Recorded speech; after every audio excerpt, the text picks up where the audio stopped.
This is triangle pose, Trikonasana. In hot yoga class, we do Trikonasana with a bent leg. Inhale, bring the arms overhead. Take a big wide step to the right, arms down parallel to the floor. Turn your left toes to the left and turn the right toes in a little bit, because that brings the right hip forward a little bit and the right shoulder back, so you have a little spine twist. Spine nice and tall and straight. Exhale, bend into the left knee and bounce a few times down there until you can get to about a 90-degree angle. You want the knee directly over the ankle.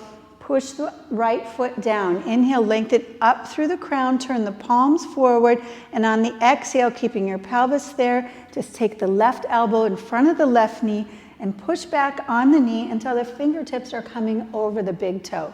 Rotate the right shoulder back so that the shoulders are in a single plane, and then gently twist the neck without straining the neck until the chin comes next to the shoulder.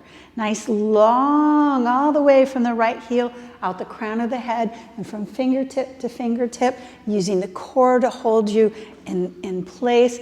Lots of things happening here. This is such a fun and self-esteem building pose.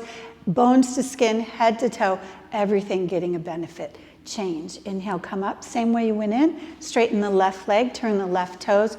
Right foot meets the left. Inhale, arms overhead, and exhale, arms down. And enjoy the view, yogis. You have just peaked in this pose. This was the apex pose of this class.